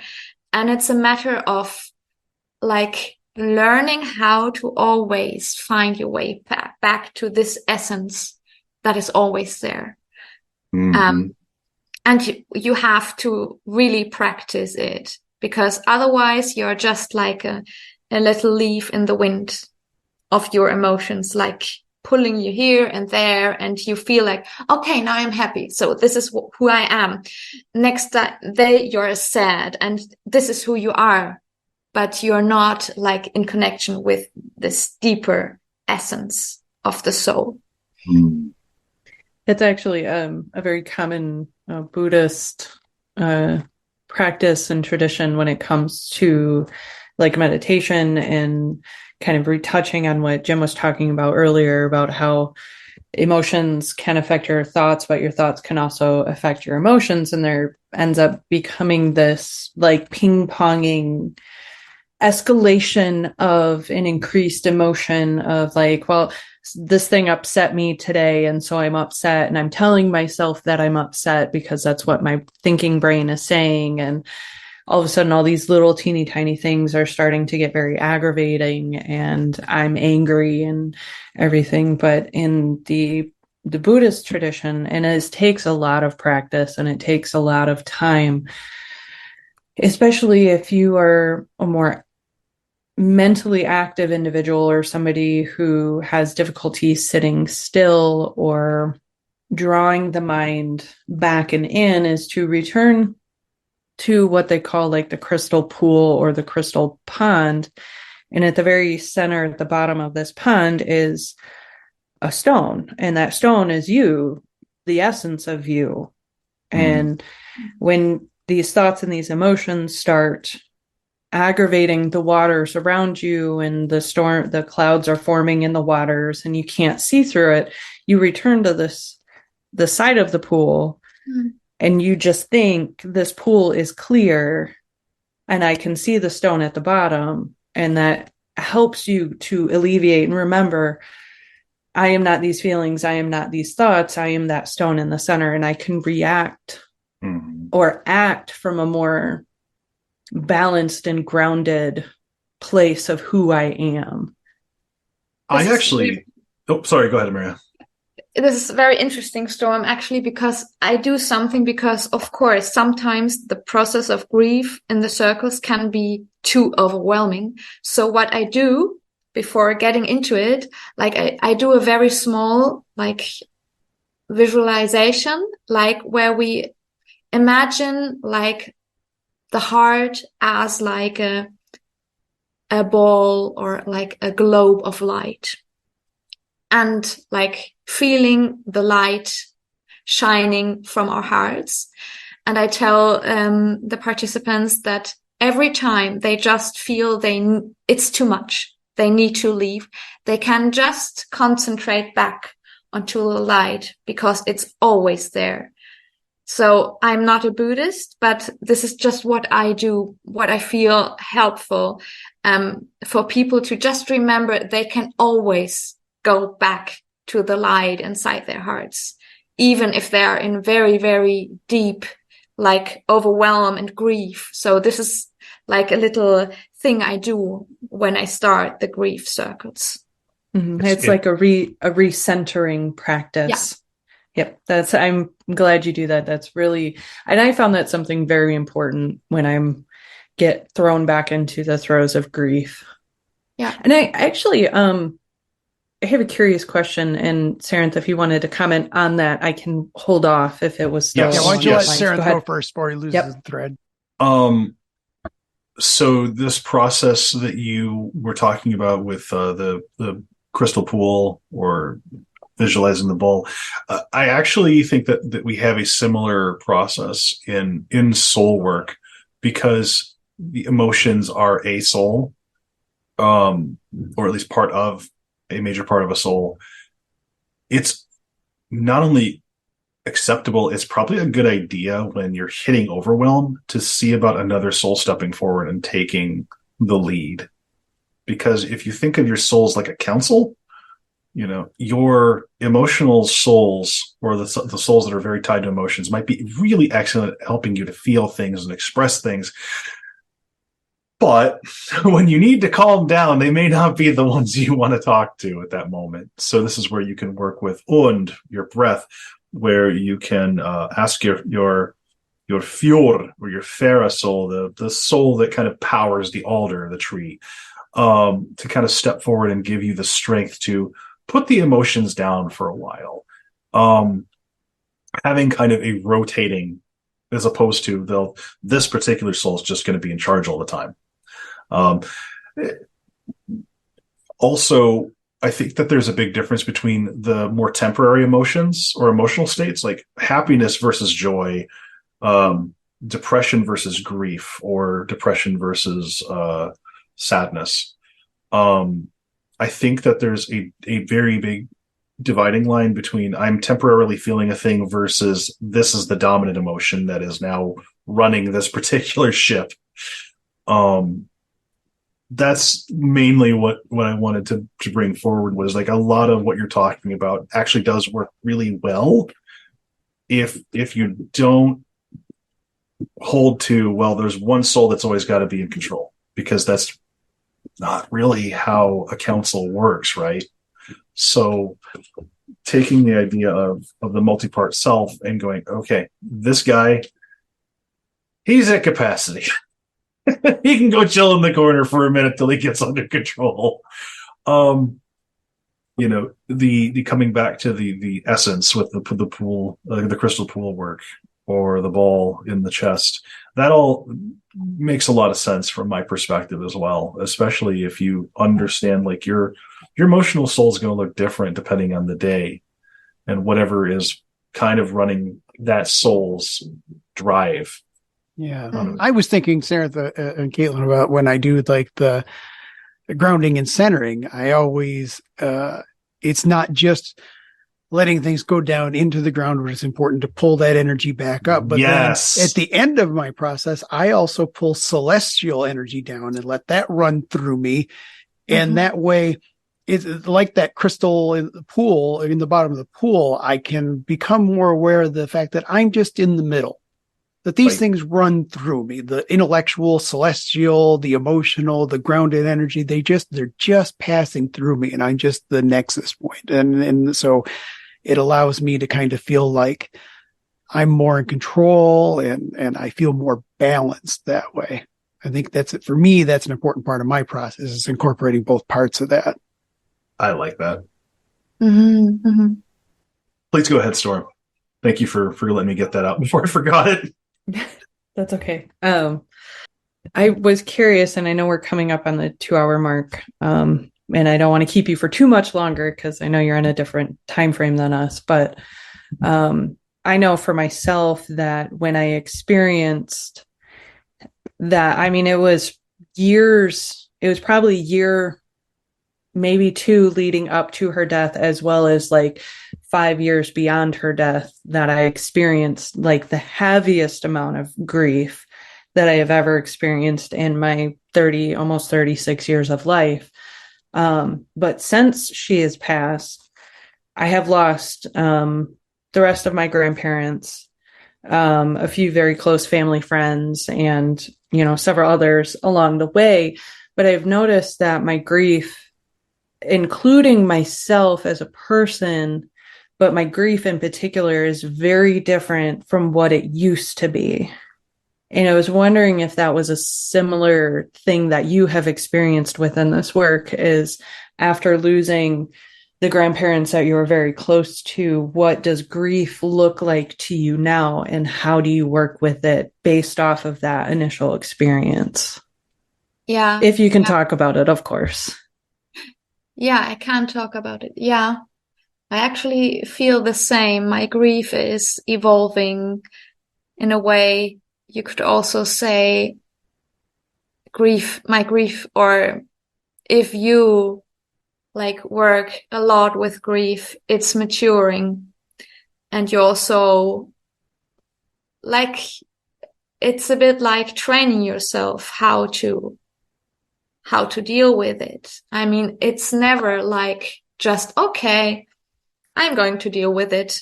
It's always hard, but there is, of course, like, I'm struggling to find the words. It's not, it's very difficult, to explain, because, like some weeks ago, like I went to a very, hard moment of grief, when like there was a huge storm in my city, and like many old trees were knocked down, and I was so sad, and I grieved so much, because I know, because of climate change, this is only the beginning. So there was like a big part of me grieving for like what we humans do to the world. And like, I felt like I don't want to live in this world. And like, but then I felt like, okay, you have been through this before. Like, remember.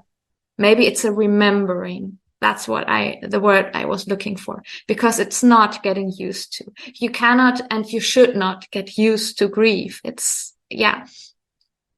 But you remember, okay, I have done this before, and you maybe the road through it, you find it easier. This is maybe how you could put it. And also I feel like the grief I have experienced has changed and transformed me as a person. I'm just not the same person as before, and it's okay. I'm somebody different now. Yeah. And maybe you feel the same, Storm. Yeah, I would agree with that sentiment of remembering. And I think the day that I have no other real way of saying this, because it wasn't a gentle process at all. I had to make room. I had to make space for it. So I carved out a piece for the grief to fit into, so that I could process it, so that I someday would be okay. Because I knew eventually I would be okay. And you're right, it never does get easier. You eventually just learn how to walk with it and not necessarily carry it, because you're not carrying the grief. The more time passes, you're not carrying it. Eventually it starts walking next to you. And like I said earlier, sometimes it's a certain scent or the color of somebody's eyes, or the way somebody laughs, or, you know, something silly, or a picture in a photo album as you're breezing past and those tears spring to your eyes. And that's when the grief kind of rejoins you and you remember what that feels like. But I don't think, just like with all the other emotions, I don't think there really is any separation between our losses, you know, for the grief that we feel, if that makes sense. Like the grief that I felt towards losing my best friend isn't any different than the grief that I felt for losing my grandparents, or from losing that job, or losing that opportunity, or falling out of, like with friends, you know. I don't think there is a difference between that grief. It is all the same, just different intensities of it. Yeah. So I would say remembering it is a good way to put it. Yeah. Maybe this grief, this feeling, may become something like an old friend. He visits you from time to time, and you know, okay, you're here again. Okay, let's talk. It's okay. Yeah. Let's Come have a on chat. in, have some tea. That's a Make much some more cake. comforting way to look at it than an enemy or something that you've got to overcome. Yeah. You know, that's a much more comforting image. Being grateful for grief is such a weird feeling. Yeah. I also want to pick up something that you've both mentioned in the last couple of minutes, but I think as we see more and more effects of climate change are going to be necessary, and that's grieving climate change, grieving loss of habitat. Oh, yeah. I feel the need to be a little harsh, but very clear on this point, because some people I've seen online were saying, well, the planet's dying. No, it's fucking not. Our ability to live on the planet is under threat. Our ability to see certain species of trees and plants and animals, that's under threat. We are seeing the Anthropocene age. We are not grieving the death of the planet. The planet has been here for vastly longer than our ancestors were here, and they'll be here vastly longer than after all of us are dead. I don't think that it does us any good to say, well, we're grieving the planet dying, because that's not actually what we're doing. What we are grieving is loss. We are losing habitat. We are losing animals. We're losing fresh drinking water. We are losing the ability to live on the biosphere. our home. We are losing our sense of home. And I think that sitting with that grief and being real about it instead of bullshitting ourselves is really important, because I think that it produces a false sense of healing in people. Because sometimes people are like, oh, well, I got over that. Did you? You cannot get over it. And not only is there not really that kind of destination in grief work, right? But it's also putting more illusions in front of the grief process is not going to help you. Yes. Putting more in more work that you have to undo later on is not actually going to help you, because if what you're grieving in reality is, I am, losing the ability to see this particular animal. It is okay to feel selfish grief because the dolphins are dying or the whales are dying or the polar bears are dying. That's fine. What's not fine is then universalizing that grief of, well, we all need to be grieving this. Well, no, not all of us do. Some of us aren't going to feel that grief, and I don't think that grief should be put on other people any more than it would be appropriate for me to put my grief of losing my grandfather on other people. Some people are just not going to connect with the earth in that manner, and that's not on me to put on other people, right? But if what we're going to be seeing, I think in the next 5-10 years especially, but we're seeing it with Lahaina right now, massive outpouring of grief. And I think we need to, as people who are not living there, as people who are not in that grief with them, we can do whatever's in our power to help support their grief process and their healing process from that grief. But it's not ours to take on. It would be inappropriate for me to grieve Lahaina as though I lived there. And I think that to a certain degree, grief work is about knowing your place in the grief work, right? Having a very firm sense of who you are in that grief work allows you to be there for other people as you guide them through the process of grieving. To a certain degree, asking the question, is this mine to guide somebody through, is a question that I wish more people online would ask themselves, because the sheer amount of unsolicited advice on Native Hawaiians on how to grieve this is just like, y'all, Haole, back it up.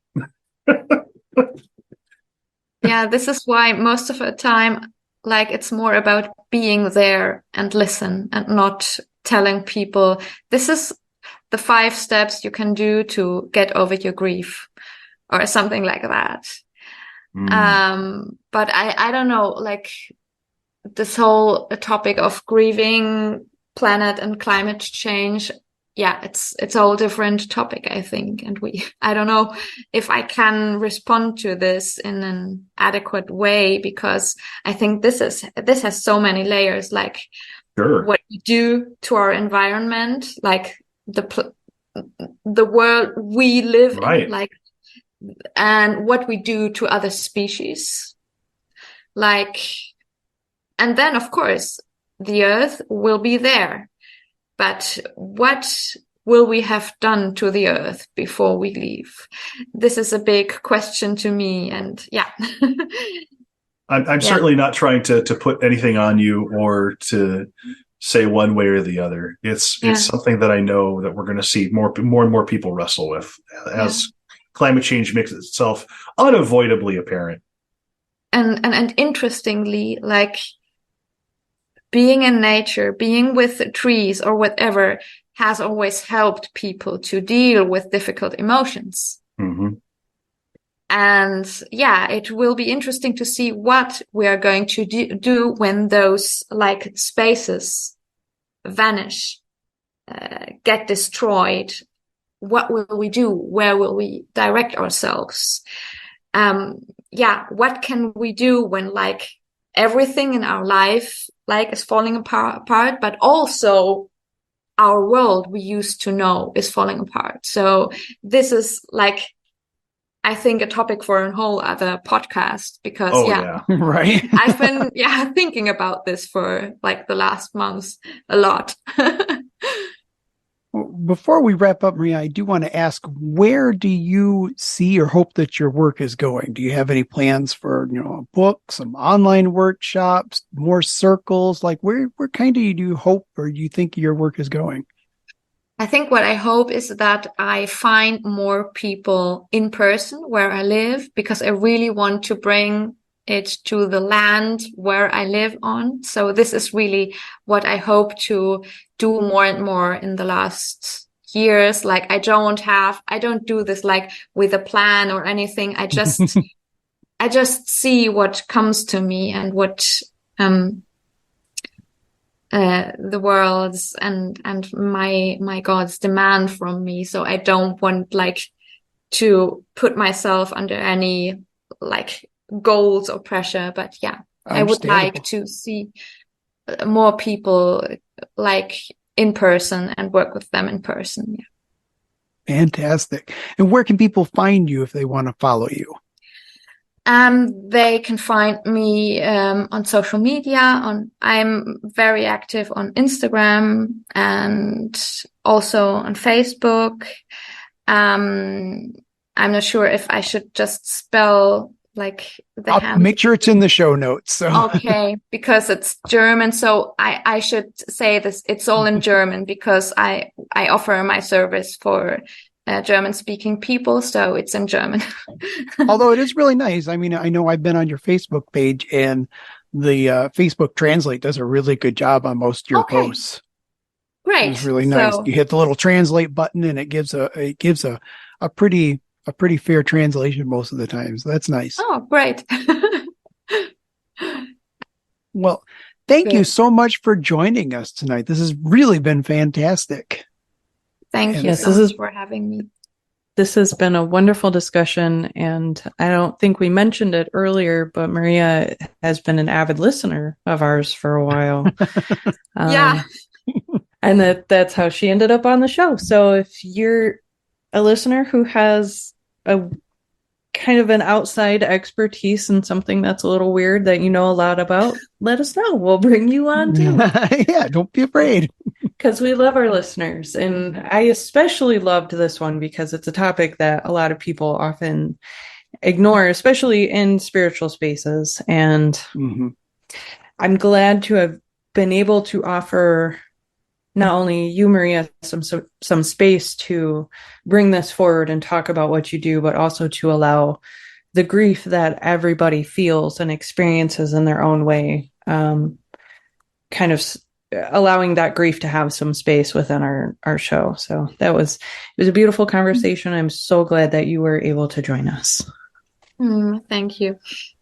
And as always, thank you to all of our listeners. Thank you, Sarenth, for managing to crawl out of bed today, because I know you worked a double, so that wasn't easy. Thank you to all of our Patreon supporters, the people that leave us reviews on social media and on their podcast apps. That we appreciate all your support. And with that, we'll see you next time around the fire.